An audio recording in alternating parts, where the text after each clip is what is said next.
सभी छोटे बड़े श्रोताओं को सुनीता भटनागर का प्यार भरा नमस्कार। ऑडियो स्टोरीज के हमारे चैनल कहानी जगत में आप सभी का स्वागत है। हिंदी कहानियों की श्रृंखला में आइए आज सुनते हैं सुभद्रा कुमारी चौहान जी द्वारा रचित कहानी अनुरोध।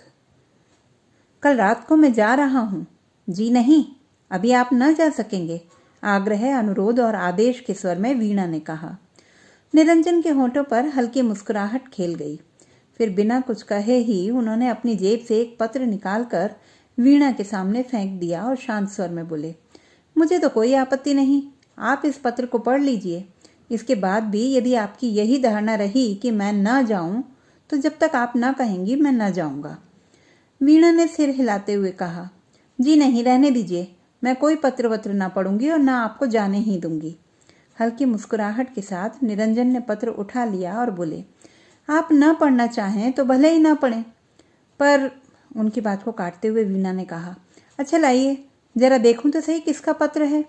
पत्र लेखक मेरा कोई दुश्मन ही होगा जो इस प्रकार अनायास ही आपको मुझसे दूर खींच ले जाना चाहता है। निरंजन हंस पड़े और हंसते हंसते बोले, पत्र पढ़ लेने के बाद पत्र लेखक को शायद आप अपना दुश्मन न समझकर मित्र ही समझेंगी।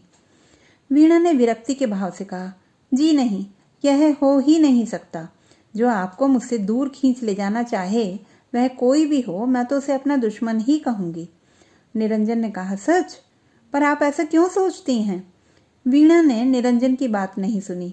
वह तो पत्र पढ़ रही थी जिसमें लिखा था, मेरे प्राण, 1 महीना पहले तुम्हारा पत्र आया था।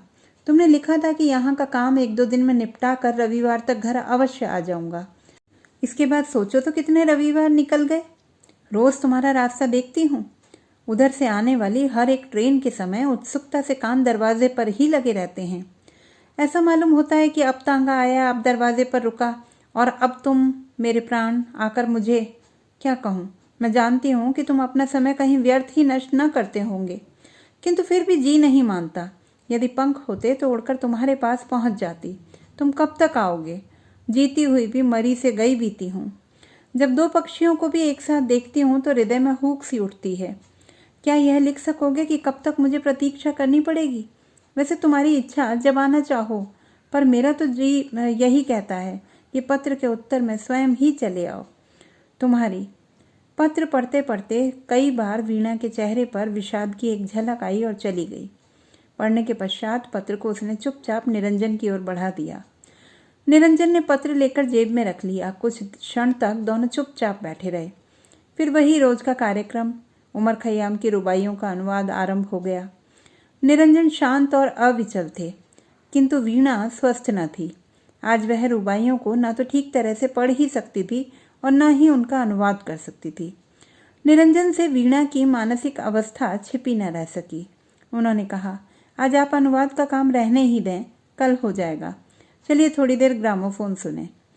बाजे में चाबी भर दी गई, रिकॉर्ड चढ़ा दिया गया। इंदुबाला का गाना था, सजन तुम काहे को नेहा लगाए। 1 2 3 वीणा ने बार बार इसी रिकॉर्ड को बजाया। तब तक वीणा के पति कुंज बिहारी ऑफिस से लौटे। बोले, वीणा, तुमसे कितनी बार कहा कि इतनी मेहनत मत किया करो, पर तुम नहीं मानती।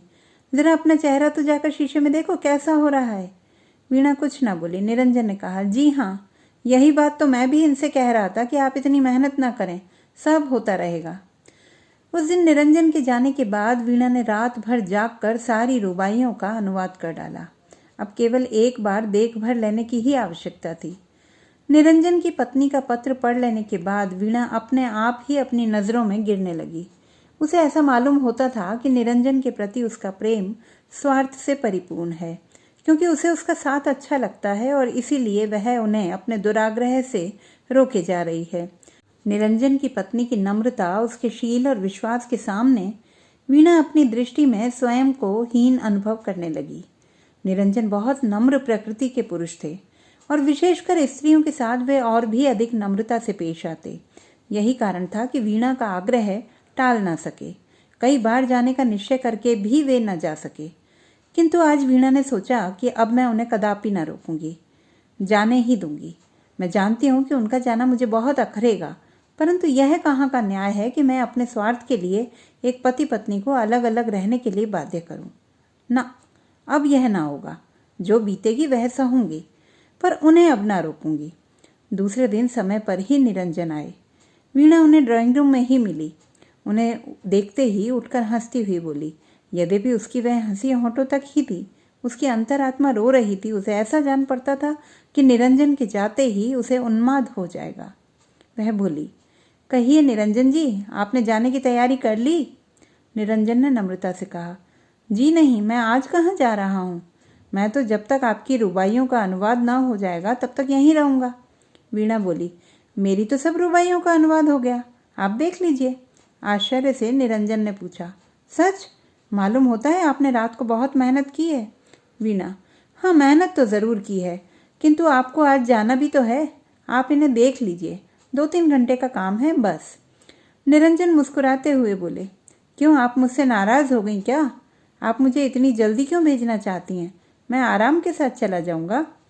वीणा ने निरंजन पर एक मार्मिक दृष्टि डालते हुए कहा, निरंजन जी, मैं नाराज होंगी आपसे?